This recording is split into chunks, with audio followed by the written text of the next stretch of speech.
Assalamualaikum warahmatullahi wabarakatuh. Apa kabar semua? Semoga sehat dan penuh berkah. Kali ini saya akan berbincang-bincang dengan Anda tentang tips public speaking di depan kamera. Ini bisa Anda manfaatkan ketika Anda mau video conference atau video call, atau Anda sedang belajar daring, atau Anda sedang presentasi secara daring atau secara online. Yang kedua, ini bisa Anda manfaatkan kalau Anda senang untuk nge-vlog. Anda bisa mulai juga dengan kamera yang sederhana. Banyak yang bertanya pada saya, "Bang, lu kalau bikin video vlog lu itu pakai apa, Bang? Pakai kamera mahal ya?" No, saya bilang, saya pakai kamera handphone. Handphone saya handphone murah. Handphone yang harganya sekitar 5 jutaan. Atau saya juga pernah pakai handphone yang lebih rendah dari itu. Dan setiap kamera sekarang di handphone itu sebenarnya secara resolusi itu sangat mumpuni. Tinggal bagaimana kita manfaatkan apa yang ada di tangan kita itu dengan lebih maksimal. Bagaimana suara, Bang? Suara, saya memakai mikrofon seperti ini. Mikrofon ini banyak di online shop. Teman saya yang sering nge-vlog dengan saya, Jimbrong, di channel YouTube-nya, saya bilang, "Loh, 50.000? Yes, 50.000. Anda bisa beli 2, bisa beli 3. Kalau misalkan Anda kurang panjang, Anda bisa tambahkan konektor untuk memperpanjang dari sisi sound Anda atau mikrofon Anda. Jadi sangat murah sekali, sangat mudah sekali. Termasuk, artinya saya ingin bilang pada Anda, kita semua, jangan hanya tergantung pada kamera mahal, tetapi yang paling mahal adalah bagaimana Anda menyajikannya. Kalau kita menunggu angkatan perang kita lengkap, kalau kita menunggu undang-undang kita lengkap, kalau kita menunggu kabinet kita lengkap dan seluruh sumber daya terkumpul, kapan kita akan merdeka? Kita merdeka sekarang. Kalau kata Soekarno seperti itu. Jadi Anda merdekakan diri Anda dari kekangan gadget. Kalau tidak ada gadget yang mahal, Anda tidak mau berbicara atau Anda tidak mau mulai. Mulai saja dulu. Jadi saya akan sampaikan pada Anda terkait dengan tips berbicara depan kamera. Jangan pernah tergantung dari gadgetnya mahal atau murah, tetapi bagaimana Anda memompa diri Anda men-touch diri Anda, membuat diri Anda terkesan kelihatan keren dengan metode dan teknik yang Anda manfaatkan ketika berbicara di depan kamera. Apa saja tips dan trik Anda tampil percaya diri di depan kamera? Yang pertama adalah lakukan saja. Atau kalau saya bilang adalah hajar sajalah. Saya pakai kata-kata yang provokatif. Hajar. Hajar itu apa? Anda ngomong saja. Bagaimana kalau salah? Kalau salah terus ngomong. Ibarat kereta, ada rintangan dikit, hajar terus. Terus melaju. Bang, tapi kan nanti ada kata-kata yang salah, ada kata-kata yang keliru. Begitu ada kata-kata yang keliru muncul saat itu, maka Anda stop sebentar, lalu kemudian Anda ulangi saja. Lalu nanti bagaimana? Anda bisa edit. The power of editing itu penting. Terus terang, kalau video saya selama 25 menit, 20 menit, ada juga yang 30 menit, itu semua no editing. Artinya apa? Saya ngomong depan kamera, tidak boleh salah. Lanjut terus, kemudian itu nanti tidak editing. Kalaupun ada editing, mungkin sangat-sangat minor. Tapi kalau Anda misalkan ingin bicara secara ekspor yang luar biasa, santai saja. Kalau Anda bisa rekam, Anda bisa edit. Saya pun pernah melakukan editing, sering salah. Tapi lama-kelamaan Anda akan terbiasa. Hajar dulu, mulai dulu. Lama-kelamaan Anda akan terbiasa untuk ngomong. Bahkan mungkin Anda ngomong 1 jam tanpa editing bisa. Artinya apa? Yuk, gunakan kamera Anda, rekam kamera Anda, ngomong. Kalau salah, diam, ulangi lagi dari mulai Anda titik mana tadi memulai kesalahan, Anda ulangi, nanti Anda bisa potong trim-trimnya. Jangan pernah Anda berhenti gara-gara kesalahan. Toh kita pun hidup penuh dengan kesalahan. Tapi yang terpenting, pelajari kesalahannya apa, lalu kita edit atau kita perbaiki kesalahan kita apa. Itu yang pertama. Yang kedua, imajinasi.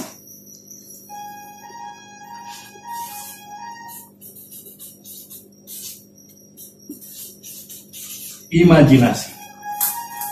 Imagination rules the world. Kalau kata Napoleon Bonaparte, imajinasilah yang membuat kita bisa berkembang sebagai manusia. Imajinasilah yang membuat manusia bisa berkembang dengan teknologi, dengan kemajuan yang sangat luar biasa, melebihi dari makhluk yang lain. Imajinasi. Lalu bagaimana Bang maksudnya imajinasi ketika kita berbicara depan kamera? Saya terus terang saya merasa tidak berbicara depan kamera. Saya membayangkan saya berbicara di depan Anda yang sedang menyaksikan saya. Saya sedang membayangkan ketika saya berbicara, saya berhadapan dengan pribadi-pribadi yang duduk di hadapan saya. Sehingga saya merasa saya sedang berkomunikasi dengan Anda. Saya menatap Anda. Saya berkomunikasi, saya ngobrol bersama dengan Anda. Sehingga imajinasi itu membuat kita tidak berhadapan dengan benda mati. Termasuk seringkali kalau kita video call atau video conference dengan kamera di laptop kita seringkali seperti ngomong dalam diri kita kepada kamera.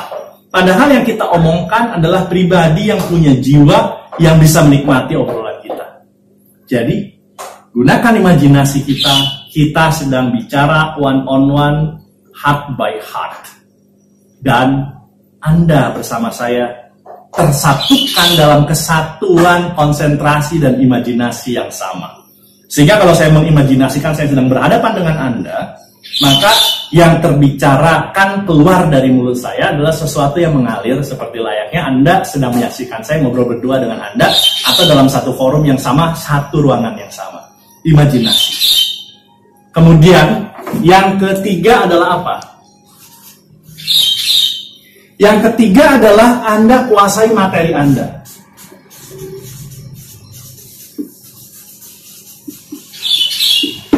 Terkait dengan kuasai materi, ada yang banyak bertanya pada saya, Bang, lu kalau nge-vlog, itu lu bikin naskah yang ditulis satu persatu, misalkan sekian lembar, atau memang lu ngomong spontan? Saya, terus terang ketika berbicara seperti ini, saya sudah bikin outline-nya.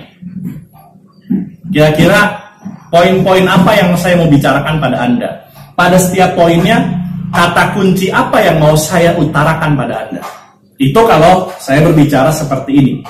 Tetapi ketika Anda mau berbicara, Anda juga bisa menggunakan teleprompter. Artinya bisa menggunakan kertas, Anda tulis dulu materinya, ditulis dengan huruf yang besar, lalu kemudian Anda bisa baca itu. Bisa menggunakan teleprompter kalau Anda memilikinya, atau Anda juga bisa menggunakan laptop Anda klik-klik, Anda baca naskah. Atau Anda seperti ngomong seperti ini, kemudian nanti Anda bisa menggunakan banyak sekali tools-tools yang bisa Anda manfaatkan seperti catatan dan tempel di banyak tempat. Tapi lagi-lagi, kuasai materi Anda. Mau Anda hafalkan pun boleh. Jadi Anda boleh menghafal, Anda boleh baca teks yang ada depan Anda, atau seperti saya, Anda bisa kuasai materi dengan poin-poin apa yang mau Anda bicarakan. Jadi, kuasai materi. Sehingga kalau Anda sudah menguasai materi, kemudian Anda berbicara dengan lebih terstruktur, tidak lari kemana-mana. Seringkali kelemahannya tidak menguasai materi adalah lari kemana-mana tuh. Sehingga tema inti itu hilang. Kuasai materi. Kalau salah sudah saya kuasai gimana? Nggak apa-apa. Pakai rumus yang pertama. Hajar saja, nanti ada editing. Kira-kira itu untuk di depan kamera. Lalu apa lagi? Yang keempat adalah berlatih. Kenapa saya bilang lah? Saya ingin menekankan pada kita untuk membentuk muscle diri kita. Muscle itu otot. Kalau Anda mau lari maraton, Anda belum pernah lari sama sekali, mungkin Anda 5 km atau mungkin 2 km udah capek, udah nggak bisa tuh lari maraton. Tapi bagaimana Anda melatih otot jantung Anda, bagaimana Anda melatih otot kaki Anda, dan otot tubuh Anda agar siap berlari maraton. Caranya bagaimana? Latihan. Latih otot muscle lari Anda. Latih. Mau berbicara, berlatih. Latih bagaimana otak kita terbiasa untuk menyalurkan apa yang ada di dalamnya keluar dari mulut kita.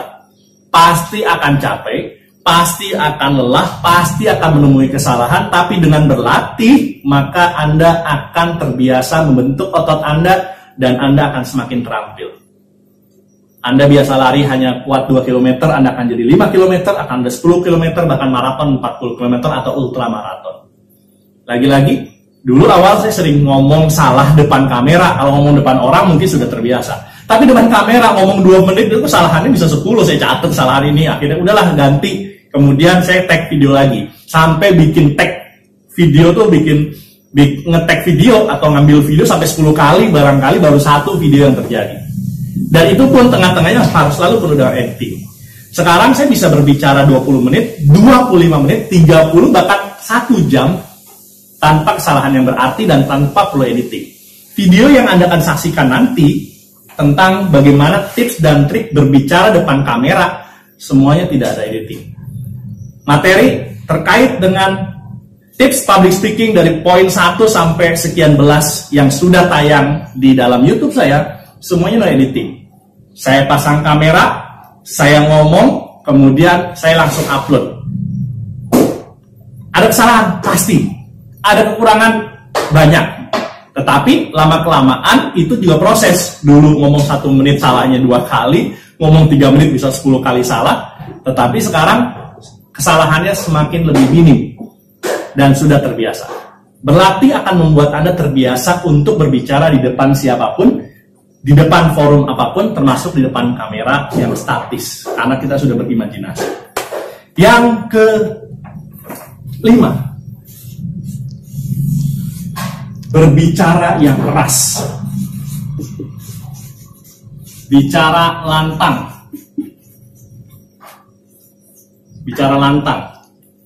atau keras. Saya tadinya milih keras. Keras di sini bukan berarti pilihan katanya itu tajam mengkritik orang, no. Volume suara keras. Karena bisa jadi daya tangkap dari mikrofon kita itu nggak stabil. Bisa jadi kita saat berbicara mungkin Anda tidak menggunakan mikrofon, bisa jadi akan terlihat atau terdengar lebih kecil. Pun bahkan kalaupun Anda memiliki mikrofon seperti ini, perbedaan tiap mikrofon, kualitasnya, kekedapan suara, atau kepekaan menangkap suara berbeda-beda. Dengan ngomong lebih keras, maka kemungkinan akan terekam dengan baik, akan lebih banyak terekam dengan baik. Kira-kira itu. Oh, ada editing, yes. Kalau Anda menggunakan editing, bisa Anda naikkan suaranya.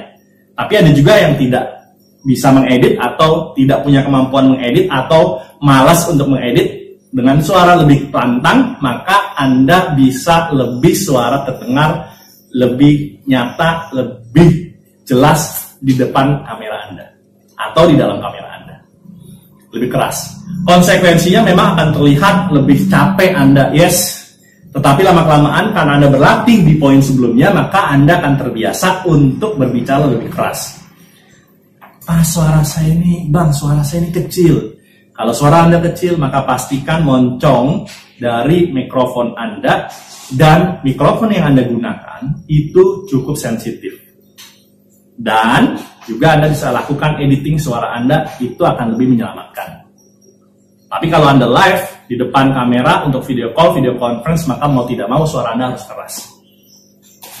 Setiap orang bisa melakukan dan melatihnya. Walaupun bagi Anda yang punya alamiahnya kecil, suara Anda mungkin akan butuh effort lebih lama, tapi pasti akan bisa. Dan yang terakhir, ini terkait dengan tips dan trik gadgetnya atau toolsnya. Anda bicara dengan kamera belakang.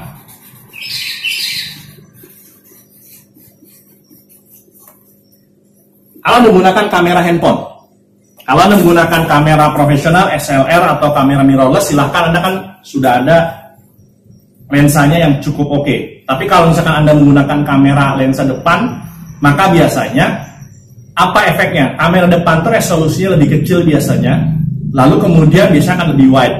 Efeknya apa? Salah satu efeknya adalah bisa jadi muka Anda akan kelihatan lebih wide. Saya menggunakan kamera belakang atau kamera depan. Seringkali juga saya, karena ingin melihat seperti apa tampilan saya depan kamera, saya biasa juga kadang menggunakan kamera depan.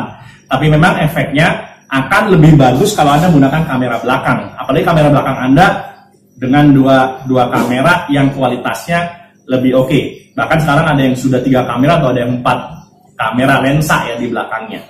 Tapi biasanya untuk tools-tools yang menggunakan kamera belakang itu biasanya lebih lengkap untuk Anda melock dari sisi pencahayaannya, melock dari sisi fokusnya, sehingga lebih dijamin tidak terlalu sering lari ketika Anda berbicara untuk fokus dan pencahayaannya. Anda bisa lakukan lock fokus dan juga lock pencahayaan agar lebih stabil untuk cahayanya. Kira-kira itu. Apakah berbicara depan kamera sulit? Saya menghindari kata sulit. Yang saya katakan pada Anda, penuh tantangan awalnya, tapi penuh kenikmatan setelah Anda berhasil menaklukkan dengan 6 tips dan trik sederhana bagaimana Anda mahir berbicara di depan kamera. Selamat mencoba, karena sesungguhnya keterampilan Anda tergantung bagaimana Anda berusaha mencoba dan berlatih. Selamat berlatih. Assalamualaikum warahmatullahi wabarakatuh. Hidup sekali, hiduplah penuh arti. Terima kasih.